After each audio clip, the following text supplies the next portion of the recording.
My name is Linda Hochstetler, and I'm a social worker and psychotherapist. I've been producing video series on the ways that one raises a children through the 8 stages of Erik Erikson's developmental theory on how to raise children as they move through these stages.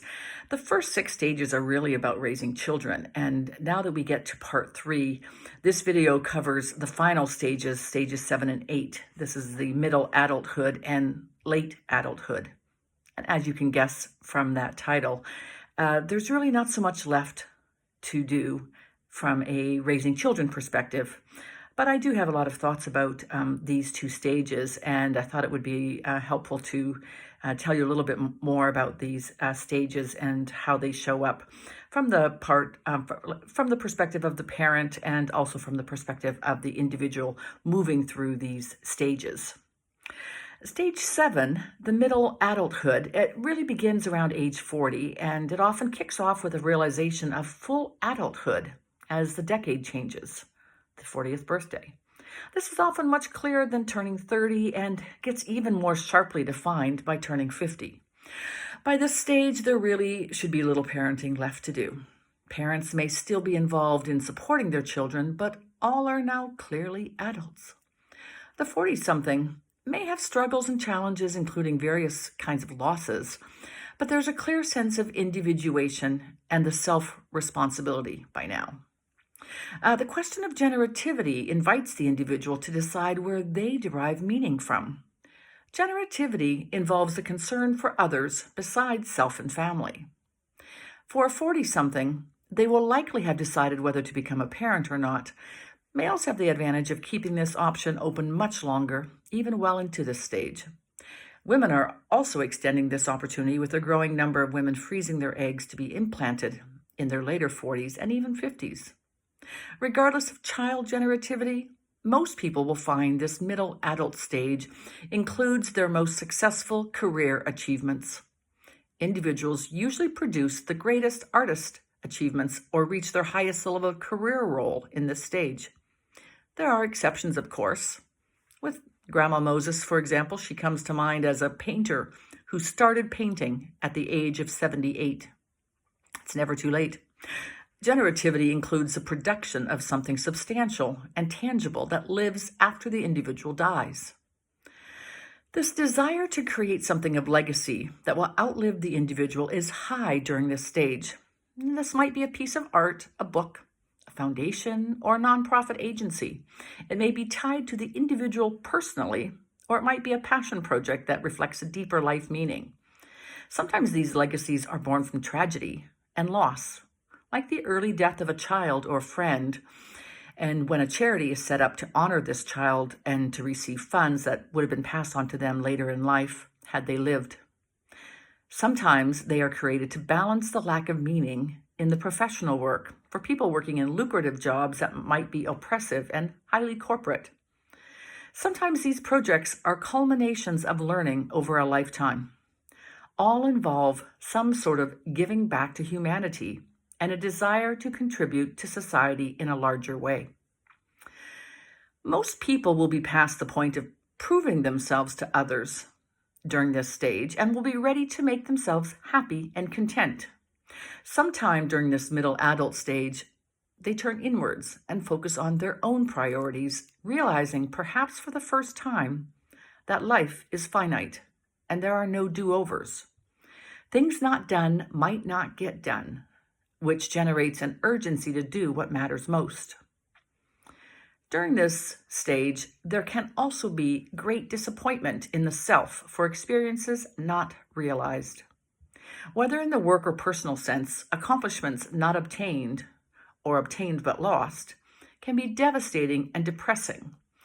Individuals may go through rough patches at some point in this stage when they feel stuck or stagnant, even going backwards, and they want to change but are unable to do so for a variety of reasons.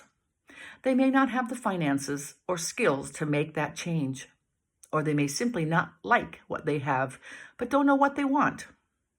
Many people come to psychotherapy sessions asking for help in figuring out what they want, or for help in figuring out the steps to get what they want if they do know what they want already. Change often means letting go of something and grieving this loss. Could be a dream or expectation that will never happen. This may be leaving a relationship or job that is no longer working for them, or letting go of a limiting part of their personality. Working through the grief is a useful step in moving on. There may also be too much fear to move on. Making changes involves risks, and individuals in this stage may be fighting their own status quo and realize that their tolerance for risk has decreased with age. Despite their unhappiness or discontent, they may struggle to let go of what they have and risk the success of some unknown. A psychotherapist can help tremendously with this process in helping to strengthen the desire for change and for supporting taking small steps towards thinking clearly about the whole picture, the bird's eye view, and supporting getting started. Stage 8 is the final stage, late adulthood, and involves individuals ages 65 and above. This stage often has less focus than any of the previous stages. People in this stage make up the smallest number of people in most psychotherapy practices. My own practice is definitely an exception, since this is one of my niches, and I enjoy these clients greatly. It isn't just a generational thing or even a financial consideration, but rather there are an embarrassing small number of psychotherapists who consider themselves experts in this stage of life. The few that do specialize in this stage usually approach it from a retirement coaching perspective. This is certainly one view, but not nearly as interesting as the view that focuses on continued meaning making. Over the age of 65, some individuals do continue to work in paying jobs. Some continue to work for financial reasons and because the current public pension system doesn't provide for a living wage. Others enjoy work and may have downshifted to part-time or contract work to cover expenses and do more of the kind of work they enjoy. Ideally, people get to stop working on their own terms. But it is common to be downsized early and for this to taint the way they feel towards the employer, especially if they work there for an extended time and they felt that their commitment earned them loyalty. Given the cost of older employees, it is getting more and more common for people to leave their primary career job before age 65, no matter what the field. Productivity overall drops dramatically during this final stage. Some people are quite fine with this and believe they have the right to do less, given their past efforts. They feel rewarded for their lifelong contributions and embrace the opportunity to sit and watch others work and help them. Others struggle with the awkwardness of being less productive and therefore less useful. Perhaps they don't have anyone who steps up to help them, and they worry about handling their own needs. The question of living on one's own is a crucial question of independence. Most people choose to live independently as long as possible. This makes good financial sense, and also taking care of one's own tasks is good for the mind and body. Where one chooses to live is a critical decision in this stage that changes over time. It's fascinating how difficult it is to be objective about when the right time is to make these moves. It's common to delay the moves as long as possible, imagining that the move will lead to decreased independence and satisfaction. People who do move into seniors' apartments and other congregate settings with other seniors are often surprised by how much they actually enjoy these places. Children often get involved with these decisions, or nieces and nephews, and their wishes are often seen as pushy or disrespectful of the individual involved, despite their good intentions. This final stage is also a good time to welcome the smaller pleasures in life. For some, this might be more time with their hobbies.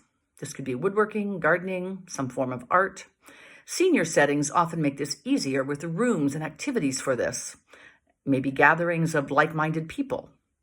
It's also a time to work out and focus on stretching or yoga classes. The intention of these exercises may be more about movement and balance rather than fitness and weight loss in ways that mattered more in previous stages. It's common for seniors to engage or re-engage with spiritual practices. They may attend religious settings from childhood or even find new spiritual beliefs. Facing end of life and preparing to meet death encourages people to spend time thinking about and pondering these deeper questions. This final stage helps deepen life satisfaction by focusing on what matters most. If individuals have not spent time with these questions earlier, they may experience regret and become bitter. They may be motivated to try and resolve past upset and estrangements with family members and friends. It's unfortunate that there seems to be a trend in family estrangement, all the way to death for many family members, often related to addictions or mental health challenges earlier in one's life that never resolve. Individuals do embrace this stage with full lifetime learning and appreciation, and in those cases, they will be honored with accompanying wisdom. They will face death with grace and gratitude for a life well lived. They will stay connected with friends and family and contribute as they can, as well as accepting help. There will be wellness in mind even as the body declines and eventually breaks down into death. All this is possible for all beings, and it is an open invitation that begins with conception and continues throughout one's life to the final breath. There is much more about this in another part of my book and also coming in a later video. And as a specialist in end of life, it's important that this gets given its own special section. But I wanted to include a bit here as it relates to the final stage, the 8th stage. Thank you.